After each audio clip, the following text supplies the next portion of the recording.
कृष्ण भगवान की जय। बोले दामोदर भगवान की जय। कार्तिक महात्म का 5वां अध्याय। कार्तिक मास के स्नान की विधि और नियम। राजा पृथु बोले, हे मुनिवर, आपने कार्तिक और माघ मास का महाफल वर्णन किया है। अब आप स्नान की विधि और नियम भी बताइए, क्योंकि आप उद्यापन की विधि कहने में समर्थ है। नारद जी बोले, हे राजन, तुम विष्णु के अंश से उत्पन्न हुए हो, अब तुमसे कोई बात छिपी ही नहीं है। तथापि मैं नियमों का वर्णन करता हूँ। आश्विन मास में शुक्ल पक्ष की एकादशी से सावधान होकर कार्तिक के व्रत को शुरू करें। पहर रात्रि प्रतिदिन उठे, जल का पात्र लेकर गांव से बाहर उत्तर दिशा को जाए। दिन में सायंकाल जनेऊ को कान पर चढ़ाकर उत्तर को मुख करके भूमि पर तृण बिछावे और सिर को कपड़े से ढक ले। मुख को बंद करके थूकना, सांस लेना बंद करके मलमूत्र का त्याग करे। यदि रात्रि हो तो दक्षिण दिशा को मुख करके शौच करे। शिशेंद्र को हाथ से पकड़कर उठे और मिट्टी लगा लगा कर जब तक दुर्गंध दूर न हो धोता रहे। सीसन में 1 बार, गुदा में 7 बार और 10 बार बाएं हाथ में एवं दोनों हाथों में फिर 7 बार मिट्टी लगाकर धोए। यह नियम इस तरह गृहस्थी करे। ब्रह्मचारी को इससे दूना करना चाहिए, वानप्रस्थों को इससे तिगुना और साधु सन्यासियों को चौगुना करना उचित है। जो शौच क्रिया दिन के लिए कही है, उससे आधा रात्रि में, इससे भी आधा रोगी करे और इससे भी आधा मार्ग में चलने वाला करे। नहीं करने से संपूर्ण क्रिया निष्फल हो जाती है। जो मुख शुद्ध नहीं करते उनको मंत्र फलदायक नहीं होते, इसलिए दातुन करना भी जरूरी है। दातुन करते समय निम्न मंत्र बोलकर प्रार्थना करें। आयुर्बलम यशोवर्च प्रजाम प्रजा पशु वसुनी च ब्रह्म प्रज्ञाम च मेधाम तवम नो देहि वनस्पति। वृक्ष से कहे, हे वनस्पति, तू हमको आयु, बल, यश, तेज, संतान, द्रव्य, यज्ञ, वेद पाठ की शक्ति और बुद्धि दे। इस प्रकार मंत्र को पढ़कर बबूल, गूलर आदि किसी दूध के वृक्ष की 12 अंगुल लंबी दातुन लावे। श्राद्ध तिथि और व्रत के दिन दातुन न करे। प्रतिपदा, अमावस्या, नवमी, षष्ठी तिथियों और रविवार तथा चंद्र सूर्य ग्रहण के दिन भी दातुन न करे।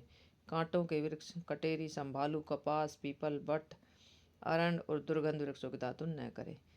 तदंतर विष्णु और शिव के मंदिर में प्रसन्नता से विधि पूर्वक पुष्प, गंध, तांबुल आदि ले जाए तथा भगवान को बेलपत्र आदि पूजन के उपचारों के साथ नमस्कार करके गीता अध्याय स्तुति ज्ञान करे।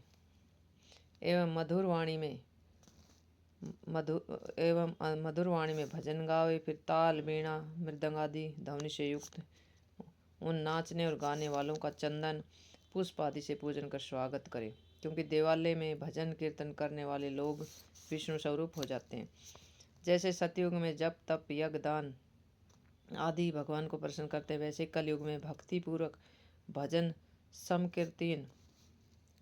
समकीर्तन आदि ही एकमात्र साधन है। राजा, मैंने जब भगवान से पूछा कि आप कहाँ निवास करते हो, तब वे बोले, हे नारद, मैं बैकुंठ अथवा योगियों के हृदय में नहीं रहता हूँ। मेरा निवास तो भक्तों के कीर्तन आदि गान में। गंध पुष्प आदि से जो मेरे भक्तों का पूजन करते हैं, उससे मैं इतना खुश होता हूँ जितना मैं अपने पूजन से भी नहीं होता। जो मूढ़ लोग पुराणों की कथा सुनकर मेरे भक्तों द्वारा किए गए संकीर्तन गान को सुनकर उनकी निंदा करते हुए मेरे शत्रु समान है। सिरस, धतूरा, कटेली, मल्लिका, समेर, सेमर आदि तथा कनेर के फूल, आर्क तथा कनेर के फूल से विष्णु की पूजा नहीं होती। गुड़हल, कुंद, सिरस, जूही, चमेली, मालती, केतकी आदि के फूलों से शिव की पूजा नहीं होती।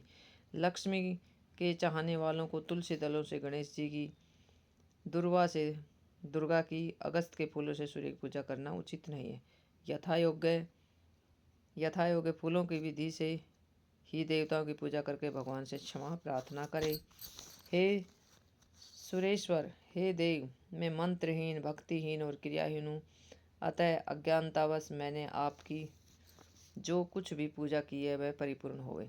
फिर प्रदक्षिणा करके दंडवत प्रणाम कर भगवान की कीर्तन, स्तुति आदि उनकी प्रसन्नता के लिए करे तथा उनके सम्मुख गान आदि करके प्रार्थना द्वारा अपराध क्षमा करावे। जो कार्तिक मास की आधी रात्रि में विधि पूर्वक विष्णु और शिव का पूजन करते हैं, वे अपने पूर्वजों सहित निष्पाप होकर वैकुंठ को चले जाते हैं। बोले विष्णु भगवान की जय हो। बोले कार्तिक माह का 5वां अध्याय संपूर्ण।